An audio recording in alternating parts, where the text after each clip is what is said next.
about the Zouaves during the American Civil War and the Zouave craze. How many people have heard of Zouaves? Oh, that's a goodly number in a usual crowd. Usually when I do talks like this and I ask that, unless you happen to be a Civil War buff, you haven't heard of them. But in Topsfield in 1861, my guess is that if I'd asked that question, 98% of the people in the room would raise their hands. It's sort of a forgotten thing from that period, but at the time it was extremely popular. I'm going to do my presentation in two parts. The first thing is I'm going to show you a little some pictures, give you a little bit of background on Zouaves, and then we're going to do an actual demonstration of Zouave drill for you as the end part of the program. When I do history talks, I always think of history as being a series of connections. You know, this leads to this, and this leads to this, and this leads to this, and this leads to this. And the problem for me when I start a talk on a particular subject is you can think about that going backwards. You can say, well, this came from this, and that came from this, and that came from this, and just keep walking your way backwards. And the problem I have is always a little trouble deciding where to start, how far back I want to start. So in this particular case, I've decided I'm going to start on May 14th, 1801. Anybody have any idea what happened on May 14th, 1801? I didn't think so. I wouldn't have known the answer to this if I hadn't looked it up myself. I'm going to give you a hint. I'm actually going to give you two hints. What was the first shooting war that the United States was involved in after the American Revolution? And I qualify it by saying first shooting war. There was a phony war with France in the 1790s. But this was the first shooting war that the United States was involved in after the American Revolution. That's very good. May 14th, 1801 was the day that the Pasha of Tripoli declared war on the United States. The countries of Algeria, Tripoli, Tunis, and Morocco were four semi-independent countries, part of the Ottoman Empire. North Africa was technically part of the Ottoman Empire, but the North African countries pretty much ran their own business. And what they did was they charged protection money for anybody going in and out of the Mediterranean. You had to go through the Straits of Gibraltar. There was a natural squeeze point. That was the only. There was no Suez Canal, so you couldn't get out the other side. Everybody going in and out of the Mediterranean had to go by them. And basically, if you didn't pay protection money, they would impound your ships and enslave your sailors. And they tried to raise the rates on the United States in 1801, and Congress refused to renegotiate the contract, so to speak, and they declared war. And it started off as a sort of small war that began to sort of gather impetus. In 1805, we actually negotiated a new treaty with Tripoli, and then Commodore John Rogers on the USS Constitution negotiated a treaty with Tunis. And in 1815, Stephen Decatur sails a fleet into Algeria, Tunis, Tripoli, and ends piracy. He renegotiates the contract at the point of the gun. Basically gets the United States exempted for paying protection money to the Barbary pirates. The reason this is important for our discussion is everybody in the world noticed this. The United States was the only country that wasn't paying protection money to the North Africans.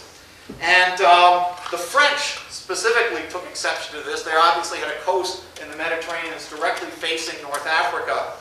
And they decide they want to renegotiate their contract. And in 1827, the Day of Algiers slaps the French consul. This is a major insult to French prestige at the time. And finally, in 1829, Algiers fires on French negotiators.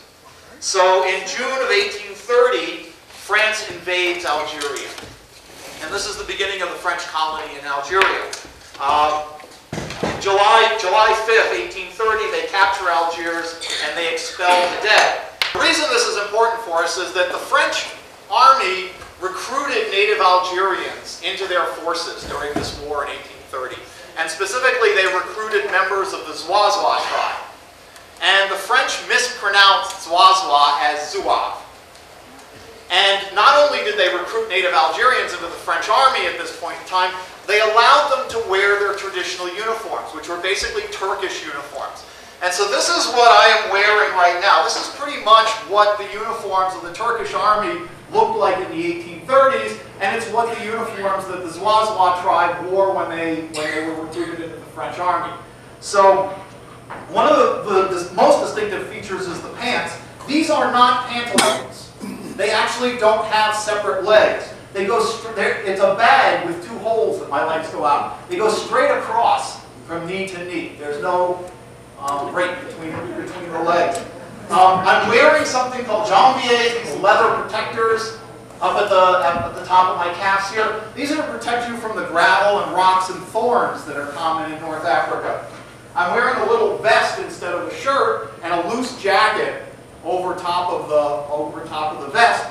But another really distinctive feature is I'm wearing a fez and I'm wearing a turban.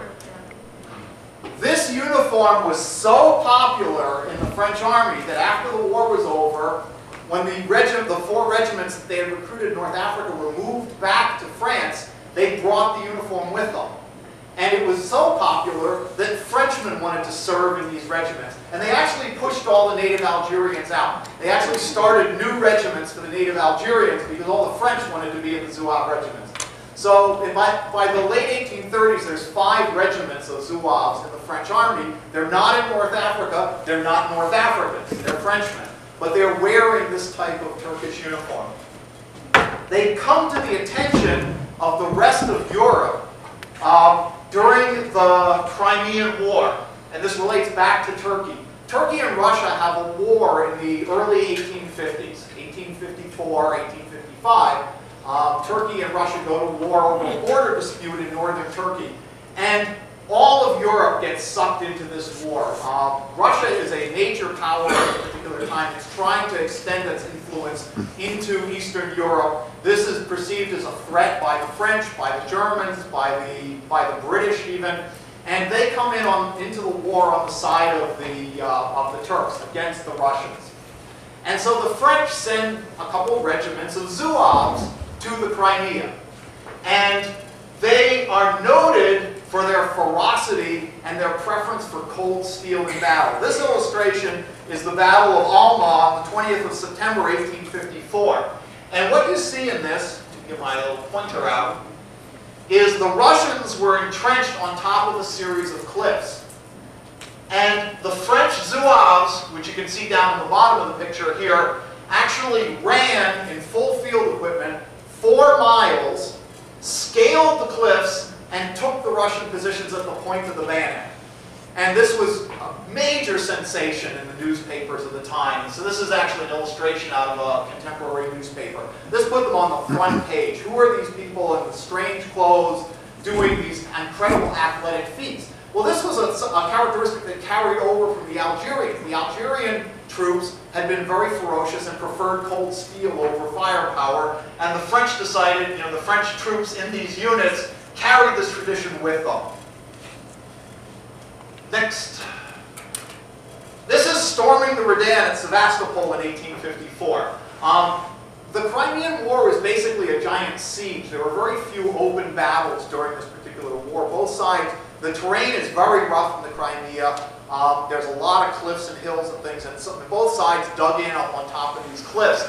And they basically glared at each other for almost 2 years. But the French had several of these victories storming these field works. And this is an example of Zouaves storming one of them, the Redan at Sevastopol. You can see the uniforms that are similar to the ones that I'm wearing, and there's the flag bearer for the particular regiment up on top of the works. These are the Russians down in the trenches here. The Zouaves are coming over the top with their bayonet. So once again, colorful uniforms and bayonets on the front page of the newspapers.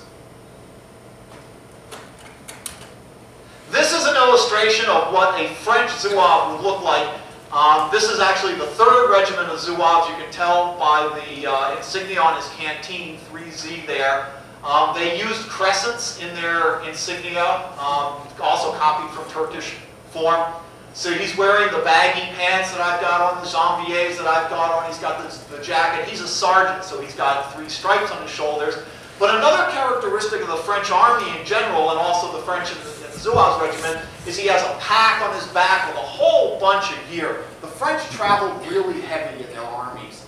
They were famous for this. They brought a lot of equipment, and it actually attracted a lot of attention at the Crimeans because the first winter of the war, the winter got really nasty in the Crimea, and most of the European troops that came to the Crimea were not equipped for the winter.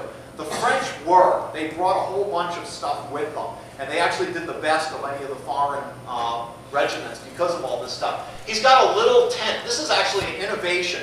The French invent the dog tent, the shelter half. At this period in the 1850s, the idea of everybody carrying a little square of cloth with buttonholes along the side of it, and you could piece these together with your comrades. So what it meant was no matter where you went, you always had a tent with you. And that's what this little bundle on his shoulder right here is. And he's got tent poles associated with it. He's got a mess kit up on top. And he's also got a saber bayonet, a little infantry short sword, which was popular in the French army.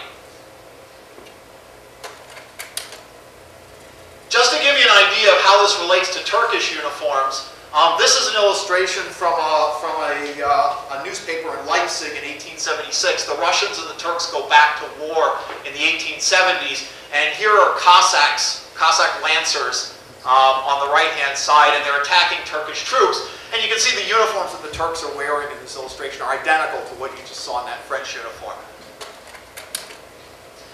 Here's an example of the next war that the French got involved in. After they got out of the Crimea in the early 1850s, there was a war over the unification of Italy. Takes place between the Austrians and the French in 1859. One of the things that a lot of Americans don't realize, even though they're students of the American Civil War, is the American Civil War sits right in the middle of a period of almost constant warfare in Europe. You know, and we don't hear a lot about that because it didn't affect the United States directly. So most people hear about the American Civil War, but you've got a war between all these European nationals in 1854, 1855. There's another war in 1859.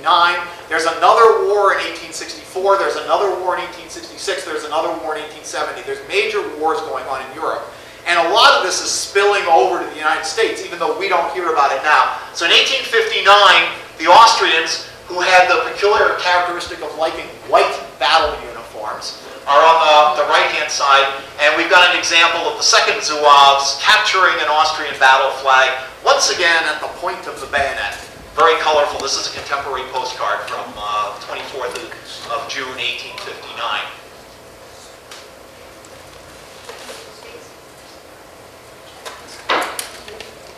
This is a commemorative piece of music written to celebrate the unification of Italy after this war. There's the new King of Italy up on top. And if you want to think, if you're a European and you're thinking about what the war of Italian unification looks like, what you think of is you think of the Italian troops. These are bersaglieri on the right-hand side wearing their characteristic Italian uniforms. And you stick a Zouave over on the other side. This is what people remember from the illustrations in the papers at the time. This is a photograph of actual French Zouaves taken in 1861. And so the officer is standing in the middle here. He's just wearing a traditional French officer's uniform. He's not wearing anything distinctive for Zouaves, except for the fact that his trousers, he's wearing regular officer's trousers, but his trousers are bright red. And the other thing that's characteristic is if you look at the sleeve of his uniform, that's gold braid. It's called gallooning. It goes all the way up his sleeve, practically the top of it. The sleeves are covered in gold braid in French Zouave regiments. These are the Zouaves, also wearing uniforms similar to the one that I'm wearing all around the back. And here's another characteristic of French Zouave regiments. This is a vivandière. French regiments had women assigned to them who filled a number of different roles in the regiment, but their two primary roles were they were something like a medic. They gave first aid on the battlefield to the men, and they also served as sort of a PX. They sold things to the men. A lot of stuff that we take for granted as being issued to soldiers wasn't actually issued by the governments back then. The men had to buy it themselves. So the vivandières would sell them little things that they needed, and then they would also take care of the men. They are not, repeat, not camp followers. There's a myth that they're prostitutes in the regiment. They were usually daughters or wives of senior NCOs in the regiment. If you told a Zouave that his vivandière was a camp follower, you would probably find yourself face down in about 3 seconds, and you'd be lucky if he didn't bayonet you. Wait, don't! Back up. Part of that aid station thing was they carried little flasks of whiskey. You think about St. Bernards with their little flasks of whiskey. The vivandières have little wooden flasks of whiskey. And so she's giving the officer a little pick-me-up, strictly for medicinal purposes in this photograph. Most of this would have gone unnoticed in the United States if it wasn't for the gentleman standing right here. This is Elmer Ellsworth.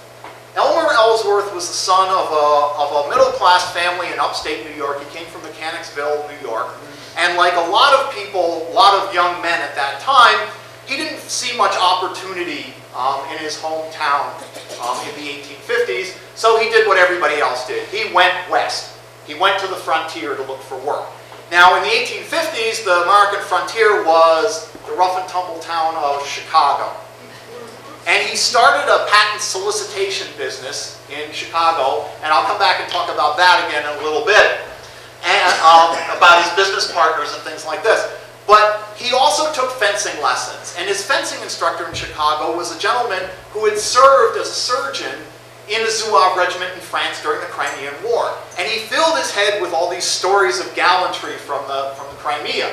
And Elmer Ellsworth became fascinated with this Zouave drill and dress, and decided that he wanted to get involved in this. And he ran across a sort of down-on-their-heels militia company from Chicago, and he convinced them to adopt this Zouave drill and dress. And they renamed themselves the U.S. Zouave Cadets of Chicago. And he designed a drill based on what he had learned about. Now, he'd never actually met a real, in-the-flesh Zouave, except for his fencing instructor, who had actually been a surgeon, not an infantryman. So what he knew was sort of secondhand, what he got from the papers in Europe and things like this. But he was an avid student of drill, and a very convincing orator, too. And he convinced these people to adopt this new drill, which he pretty much invented himself. And militia companies were very popular in the United States at the time. Every town had a militia company. Chicago had a whole bunch of them. But he was a natural drill master. And he turned the U.S. Zouave Cadets into the best drill militia company in the United States. And the reason we can say it was the best drill militia company in the United States is they used to have drill competitions. Like we have battles of the bands nowadays, they would have militia drill competitions. And the local town militias would get together on the town common, and they would compete for prizes. And they'd have a group of officers act as judges. Well, the U.S. Zouave Cadets went on a tour of the Northeast. I mentioned that they were down on their heels. They came up with this idea of the way to get some money for their organization was to basically place bets on their drill competitions. And they traveled around the Northeast in the summer of 1860. This is in June, July, and August of 1860, challenging anyone who would compete with them to a drill competition. And they were undefeated. They were the sensation. There were two things going on in the summer of 1860 which attracted everybody's attention in the Northeast of the United States. One was that the Prince of Wales made a visit to the Northeast and traveled around. He was quite a celebrity at the time. This is Queen Victoria's oldest son. And so that was a big deal in the papers. But the bigger deal was Elmer Ellsworth and the U.S. Zouave Cadets. Thousands, tens of thousands of people came out to watch these drill demonstrations. And they drilled in Albany, New York. 20,000 people came to watch them. When they went down to New York City, they spent weeks down there drilling with all militia companies. They came to Boston and spent a week up here drilling. Everybody who saw these people was astounded. Their drill demonstrations were 3.5 hours long and included 2 changes of uniform. So their Zouave uniform was actually only one of the 3 uniforms that they wore. This particular picture was taken when they were down in New York City. This is the 6th New York, one of the more prestigious militia companies down in Manhattan at the time. And so Elmer Ellsworth's there, and some of the officers are there with the New York Regiment. And one of the things that you can see is you can see what traditional military uniforms from the 1850s and look like in this picture. See the high stand-up collars and the big shoulder boards that these guys are wearing, and they're wearing the big shako hats and stuff like that. This is what people thought of when they thought of soldiers. They didn't think of these kinds of uniforms because they hadn't encountered Zouaves before. This is what Elmer Ellsworth's Zouaves looked like in their Zouave uniform. This is the U.S. Zouave cadets. Doesn't actually look that much like what I'm wearing. They're wearing real pants, divided legs. Now they're bright red, but they're real pants. They are wearing I call these genie jackets. Looks like a genie out of the bottle. They are wearing the genie jackets and the little vests, but they're also not wearing fezzes. They're wearing French light infantry caps. They're not wearing fezzes. They're not wearing turbans. So it's sort of a fanciful concoction of the things that Elmer Ellsworth was thinking about. So when you talked to people in the United States after the summer of 1860 about what was a Zouave, this is what they thought a Zouave looked like, not what I'm wearing. This is a photograph of one of the U.S. Zouave cadets. You know, that last one was a woodblock print. This is an actual photograph. Here's another photograph of an unidentified U.S. Zouave cadet taken with some New York militia. So you can see, not only does he have the open jacket, the loose jacket, see there's no collar on his shirt, no necktie or anything like that. It's a comfortable uniform. It's an odd uniform, but compared to what people were wearing in the military at that time, it was a very practical, comfortable uniform.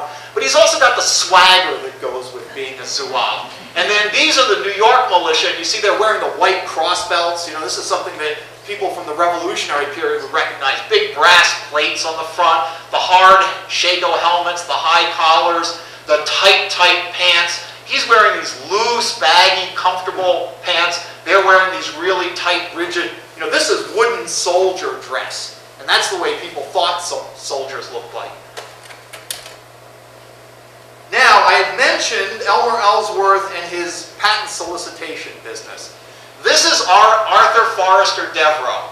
He was the son of a prominent lawyer in Salem. His father had been Adjutant General of the Commonwealth of Massachusetts in the 1830s, matter of fact. But he had the same problem that Elmer Ellsworth had. He's growing up in Salem. He doesn't have much in the way of opportunities. He decides to go to West Point. He doesn't really like West Point. He drops out after a year. He goes to Harvard College. He doesn't really like Harvard College. He drops out after a year. And he decides to head west. And he lands in Chicago and runs into Elmer Ellsworth. And he gets into the patent solicitation business. Elmer Ellsworth gets cheated out of his business by a dishonest business partner. The whole thing folds. Arthur Forrester Devereux comes back to Salem. He decides to forget the frontier and he comes back to Salem.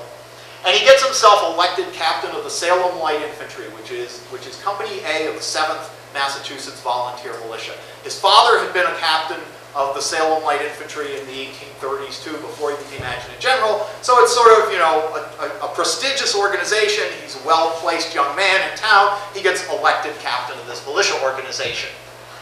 However, he knows Elmer Ellsworth. The summer of 1860, the U.S. Zouave cadets come to Boston and they do drill demonstrations in downtown Boston. Arthur Forrester Devereux jumps on the train, comes down from Salem, goes to one of the drill demonstrations. Afterwards, he goes backstage to say hi to his old friend Elmer.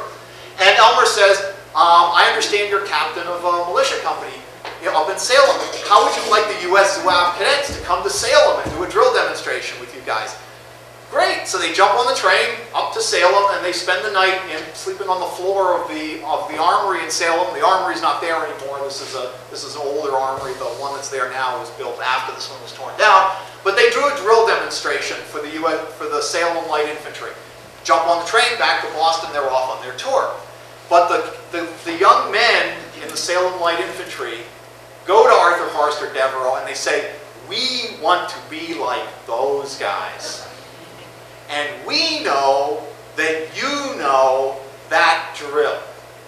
So in August of 1860, the Salem Light Infantry, Company A, the 7th Massachusetts Volunteer Militia, adopt the Zouave drill of Elmer Ellsworth.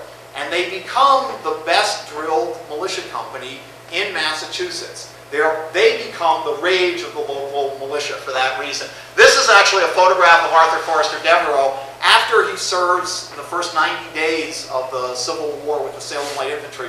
They're a militia company, so they can only be mobilized for 90 days. And after he serves for 90 days, he gets a commission as the Lieutenant Colonel of the 19th Massachusetts. They are recruited in Camp Schuler down in Linfield in August of 1861. Edward Hinks, who was the colonel of the 8th Massachusetts, who was commanding officer when he serves for 90 days, is also the colonel of the 9th Massachusetts. So he joins the 19th Massachusetts along with a whole bunch of men who'd been in the Salem Light Infantry. They have basically a drill instructor in every company who'd been a former Salem Zouave. Okay. This is what the Salem Zouave uniform looks like. These guys, when they served for 90 days in the militia, said, we need uniforms like the U.S. Zouave cadet uniforms to go with our impression. Massachusetts is issuing us these plain blue uniforms. Well, actually, the Massachusetts militia uniforms at the beginning of the Civil War were gray, and then they went to blue uniforms. But these guys said, we need uniforms that work like U.S. Zouave cadet uniforms. So they actually took up a collection themselves, hired a tailor in Baltimore, which is near where they were stationed at the time, and had their own uniforms made. This is one of the things that militia could do. They could have their own equipment or their own uniforms if they were willing to pay for it themselves.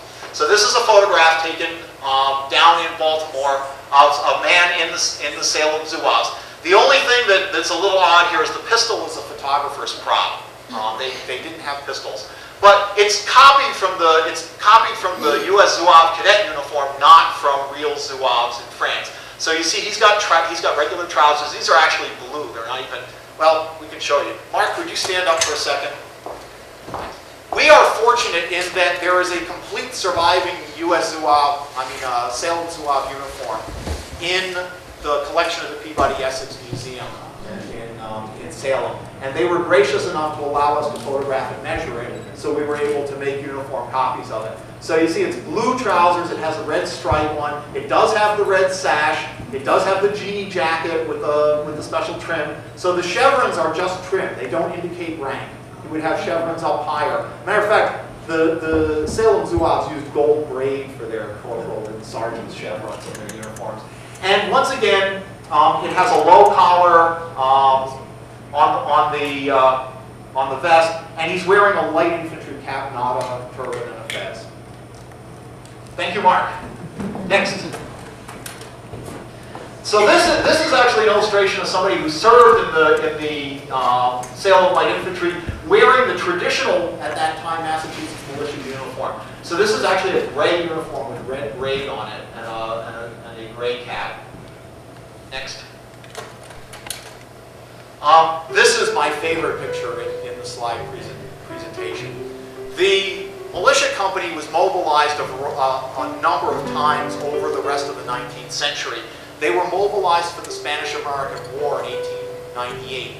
When they had a parade leaving, the 8th Massachusetts was leaving Salem, this veteran of the Salem Zouaves shoehorned himself back into his original Salem Zouave uniform and carried the flag in the parade. And I just love this. You know, he's back in his uniform from almost 40 years before.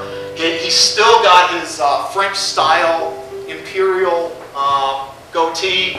He's got all his veterans' medals on his chest and everything. This is just a marvelous, marvelous picture from the end of the 19th century. This uniform spilled over into other regiments. This is Company A of the 23rd Massachusetts. Several men from the Salem Zouaves go and enlist in that regiment, and they decide to adopt this uniform. They only used it for a short period of time, though. There's actually an interesting story why they dropped it and went to a standard blue federal uniform. A farmer down in Virginia came into their camp and went to see the colonel and accused his men of stealing the farmer's chickens. And the colonel was very smart. He said, "How do you know it was my men? You know, everybody in a blue uniform looks the same." And the farmer said they weren't in a blue uniform. They were in a Zouave uniform. So they dropped their Zouave uniforms to facilitate their foraging expeditions. Here's another example of a gentleman who had been in the Zouaves. He's an officer now in the 23rd Mass. Next. There's another enlisted man in the 23rd. Next. This is a photograph that was taken in Rockland, Massachusetts in the 1880s, the late 1880s. These are the Boston Tigers, or White Tigers they were called. They were a very prominent militia company all through the 19th century. And they were distinctive for wearing these large white, they're like British grenadier bearskins, but they're white. And you can see that they're wearing the white cross belts, they've got the high collars and everything. After the Civil War was over, everybody went back to these traditional uniforms. This is just the way people thought about soldiers there. So this is what they looked like, actually, most of the 19th century. But during the Civil War, they couldn't resist the Zouave phase. Next. This is what they looked like just during the Civil War. They decided to be the Boston Fire Tiger Zouaves. And they wore, once again, something copied from the U.S. Zouave cadets, not from the real Zouaves. Next. This is a Phoenix Zouave in Phoenix, Arizona. There was a gentleman who was an Irish immigrant, Thomas Francis Marr. He had been convicted of being a revolutionary in Ireland in the late 1840s. He had been deported to Tasmania. He escapes from Tasmania. He comes to San Francisco. He makes his way across the country, and he leaves Zouave militia companies behind him. And he finally ends up practicing law in New York. Next. And this is Company K of the 69th New York boarding a transport to go down to Washington, D.C. at the beginning of the war. He has an Irish Zouave company. He decides he wants... This is an Irish regiment, so you can see they actually have a green flag with Harp of Erin on it. But if you look closely, next, these guys marching up the gangplank here are not wearing traditional uniforms, they're wearing Zouave uniforms. He actually had his company wearing Zouave uniforms with green trim. Next. This is a photograph. There's Thomas Francis Marr, and there are his Irish Zouaves standing around. It's black and white photographs, so you can't tell the sashes are green and the trim is green. But yeah, everybody wants to be a Zouave at the beginning of the Civil War. Next. These are the Charleston Zouave cadets. Even the Confederates want to be Zouaves. This picture was actually taken before the Civil War starts. The U.S. Zouave cadets never made it to Charleston, South Carolina, but they were heard about down there and a group formed imitating them. And a matter of fact, these guys are actually the first people who fired during the Civil War. They fired on a supply ship in January of 1861. Didn't actually start a conflagration, but it's probably the real first shot of the Civil War before Fort Sumter was fired on. Next. I've got a selection of Zouave uniform pictures. This is a Virginia regiment. Next. This is a Providence, Rhode Island regiment. Burnside, Ambrose Burnside was a prominent man down in Providence, Rhode Island. He was a graduate of West Point. They had the Burnside Zouaves. They wore uniforms with white trim on it. Everything. Just change the colors around. And there's a sergeant in the Burnside Zouaves. He's got his white hat and his white trim on his uniform. Next. There were a few regiments, this happens to be one in Manhattan, that actually knew something about real French Zouaves. So these guys are actually dressed like real Zouaves. If you remember that photograph I showed you from the French Army, these uniforms are identical. Even the officer's uniform is identical, complete with the giant gold gallooning going all the way up the sleeve. And he's even doing a French-style salute. Next.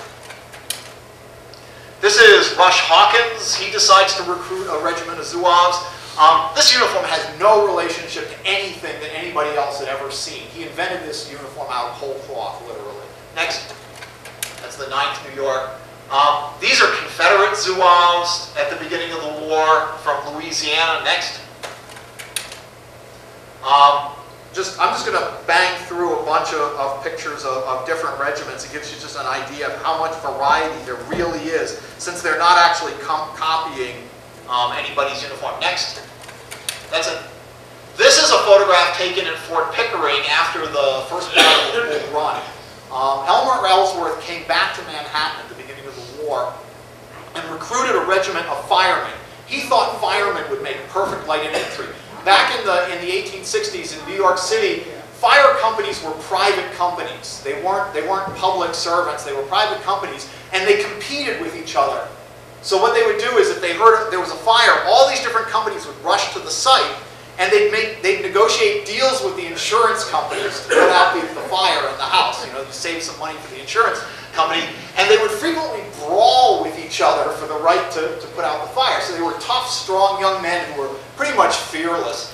And so he thought they would make great light infantry. He recruited an entire regiment of firemen from Manhattan, the 11th New York, Ellsworth Fire Zouaves. A bunch of them get captured during the First Battle of Bull Run, and this is in a Confederate prison camp. And I love the signs over top. You know, there's two things that they're proud of. The first thing they do is they put their engine number up here, number 1, NYFD, New York Fire Department. So they're proud of being firemen, and then right underneath it they put Hotel des Zouaves. They're grammatically incorrect French for who they thought of themselves. Next. The United States government actually bought uniforms from the French. This is a real French uniform that was bought and brought back and issued. One of the regiments in Massachusetts, the 18th Massachusetts, used these French-made uniforms. They didn't like them, and they got rid of them as soon as they could. Next, these uniforms are actually slightly green. Another Zouave regiment. Next, let me blow through these pretty quick. This is a Pennsylvania regiment in one of their Zouave uniforms. Next. This is this is the 114th Pennsylvania. They're wearing a pretty traditional uniform. You can see they're actually wearing turbans. Their turbans had stripes in them. They weren't little white. They had little red pinstripes. And they became the sort of palace guard. They became the headquarters guard for the Army of the Potomac near the end of the Civil War. The last 2 years of the Civil War, the headquarters guard was the 114th Pennsylvania. There's a belief among a lot of people that Zouaves fade out as the war goes on. And that's not actually true. The trick is, if you can pay for the uniforms, you can wear what you want. And some states went so far, for example, Pennsylvania actually had a standard Pennsylvania Zouave uniform. And you could order it out of quartermaster stores, and you just specified different color trim depending on what regiment you were in. So that Hawkins Zouave thing shows up over and over again. The Zouave regiments are especially popular in New York City. They're especially popular in New York State, and in Pennsylvania they have a lot of them. At the end of the Civil War, at Appomattox, Lee's surrender in April of 1865, there's an entire brigade of Zouaves in the Army of the Potomac, the Federal Army at that point. Next. They even had some regiments with Vivandières. This is a Vivandière from a Rhode Island regiment, and there's her little flask of whiskey. She's actually wearing a Kearny's Cross that was awarded for bravery under fire. She went out and rescued people wounded on the battlefield while under fire. Next. This is another Vivandière. Most American regiments didn't have Vivandières, but some of them did. The fashion spills over everywhere. So it goes into women's fashion for the period. So there's that little jean jacket and the vest thing for this young lady. Next. There's another variation done in velvet. Next. That shows you the whole ensemble. Obviously, you know, you're not going to have baggy pants, but next. Another example. Next. Another example. Next. There's just, you know, this was the rage at the time, and just like the men, they basically adopted any element of the dress that they liked. Next. Next. This is an interesting picture because you've got 4 young ladies in this picture. 3 of them are wearing Zouave dresses. 3 out of 4 young ladies prefer Zouaves. Next. Even children. Now there's a trick here. Anybody notice something unusual about this picture? Bingo, it's a boy. At the period, very small children were dressed identically between boys and girls, and the way you told them apart was the boys had their hair parted on the side and the girls had it parted in the middle. Next. But when they get a little older, they still wear Zouave costumes. Next. This is the grand Civil War. This is a painting that's in the collection of the West Point Museum. When the artist decided he wanted a dramatic view of the troops marching up Pennsylvania Avenue in Washington, D.C., what did he put at the front of his painting? He likes colorful uniforms, so he puts a Zouave regiment there. Next. This is another artist doing a scene, at a well, thirsty troops on campaign. What's he put in the front of his illustration? Put Zouaves. Next. Next. Oh, wait. Oh, there's a reason that this is here. Remember what I said about Zouave pants? Real Zouave pants don't have split legs. You cannot ride a horse. I have trouble climbing over fences, too. Next.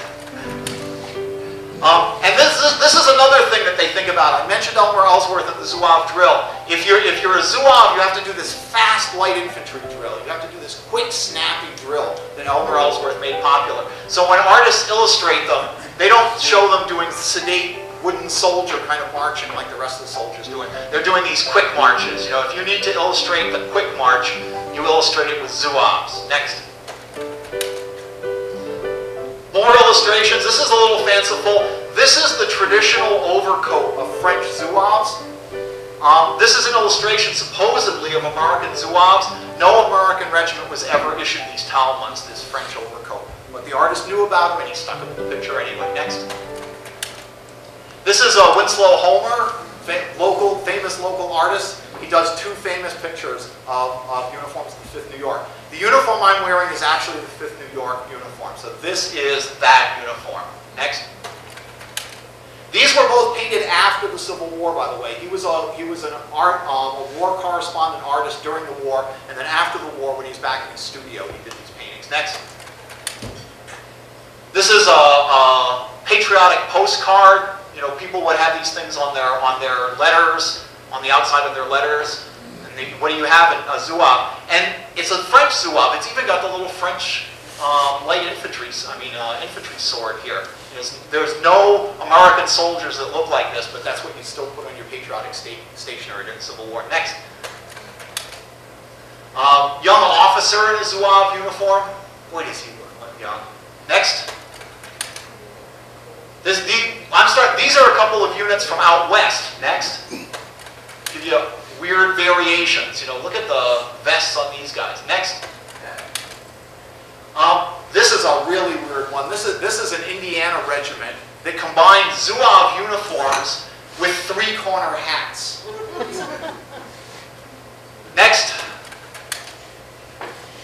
This is actual photographs of them, but they're not wearing their three-corner hats in this one. They're wearing their fezes. Next.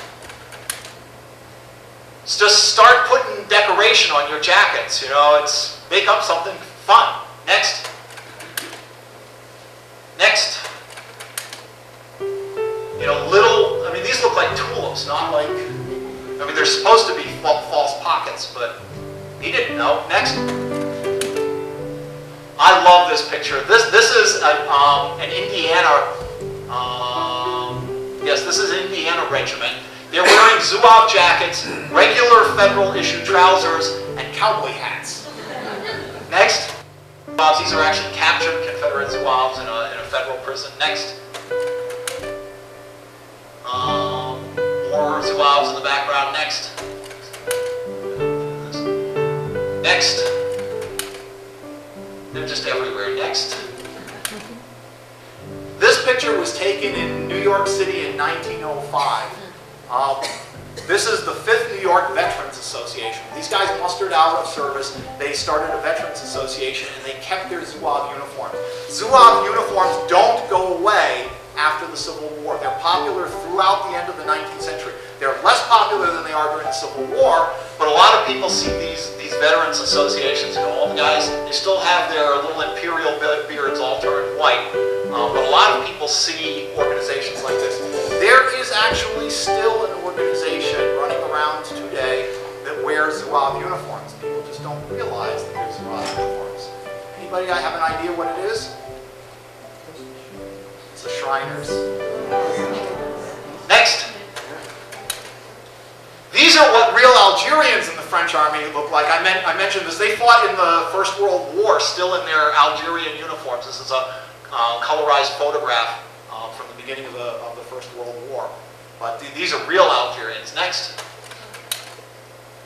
And this brings us to the last part of our presentation. I mentioned right at the beginning the original Algerians were famous for their preference for cold steel. This carries over into the French army. Zouave regiments use a lot of cold steel. It carries over to Elmer Ellsworth's drill demonstrations.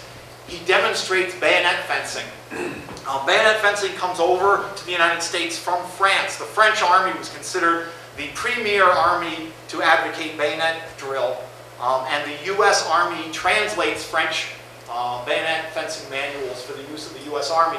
So Elmer Ellsworth didn't actually invent this drill. He's using the standard U.S. Army drill for his U.S. Zouave cadets. And this is one of the new Zouave groups taken down in Washington, D.C. Next. One more. Yep, that's the other side. This is taken down in Washington, D.C. when they want to have a group picture taken. So that picture was actually the two pieces together. But I wanted to blow it up and make it bigger, so I split it into two pieces. When they want to have a group picture taken, they want to have it taken with their bayonets. You know, that's just the way Zouaves worked during the Civil War.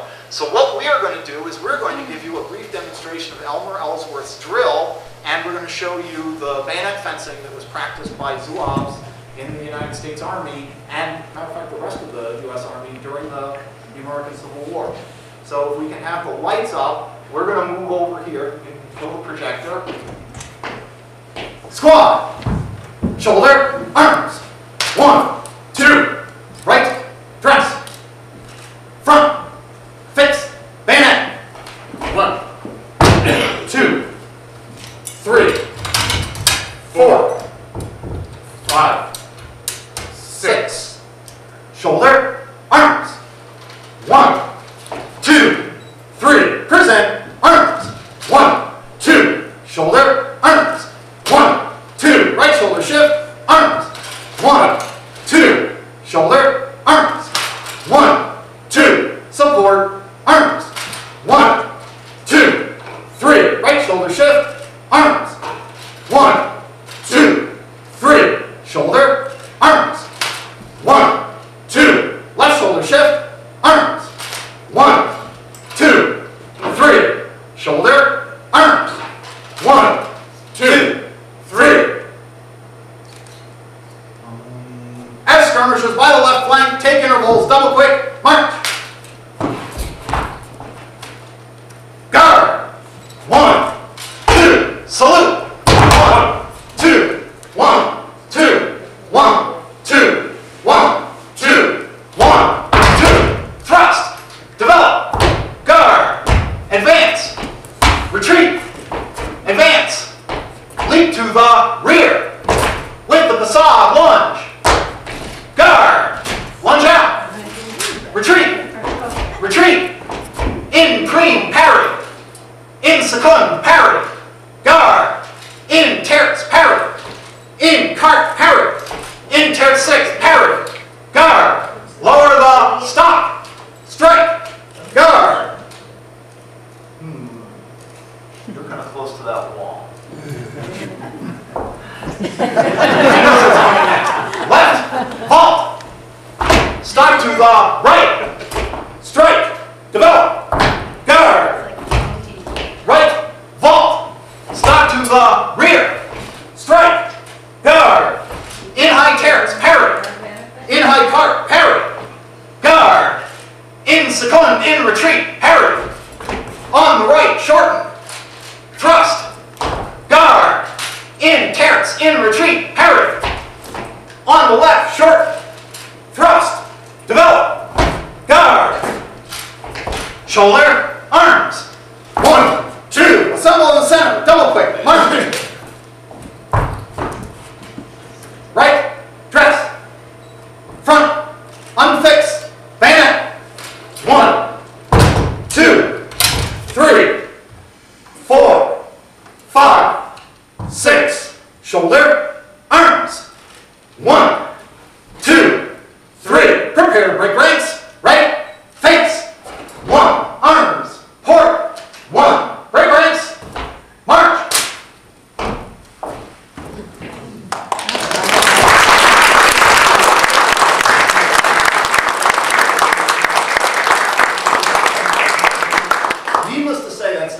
hours long. They did, you know, of course, there are company-sized organizations. They had about 45 men in the group. And so they would do platoon drill, they would do squad drill, platoon drill, and company drill, skirmish drill, and a bunch of things like that, along with the bayonet drill. One little mystery we have doing research on it is they had a version of the bayonet drill they did lying down. And we can't find any sources that explain how you do bayonet drill lying down. But Elmer Ellsworth actually published a drill manual.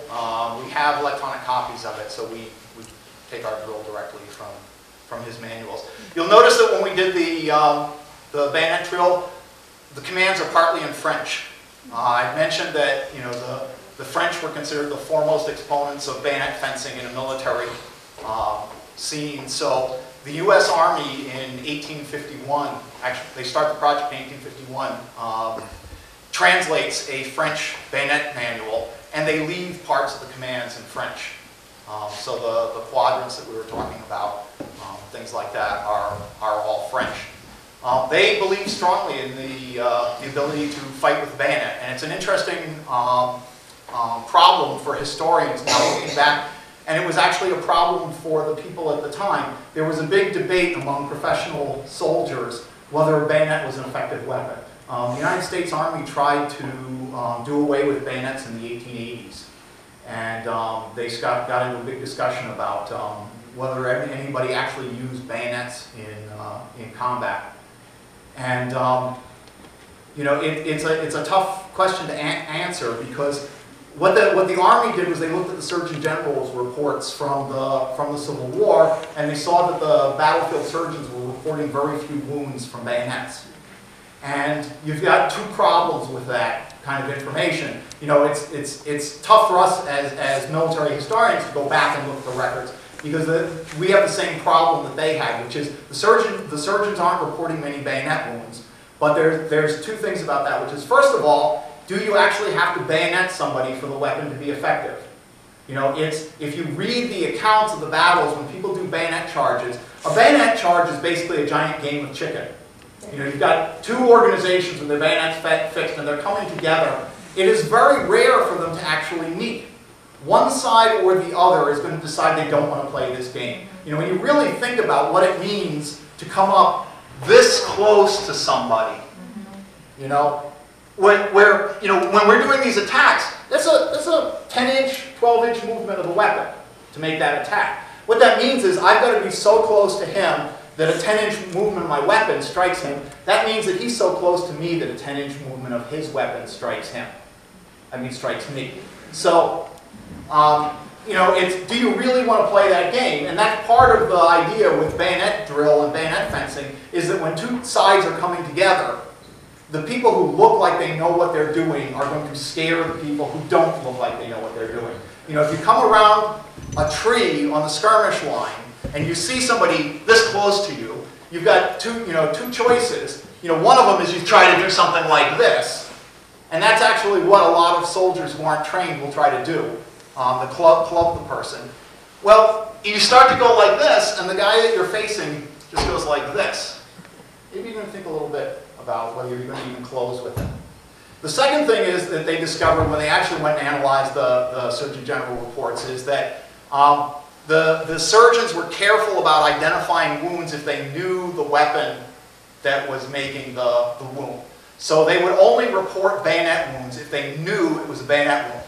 So if you count the number of bayonet wounds, it's like 1 in every 149 wounds is a bayonet or sword wound. But if you include all the cut, incised, and contused wounds, it suddenly becomes 1 in 10. So anyway, big argument at the time, big argument raging among historians today. You know, did people use bayonets for anything except entrenching tools during the American Civil War? But we definitely know they used them for drill demonstrations. Okay, thank you very much.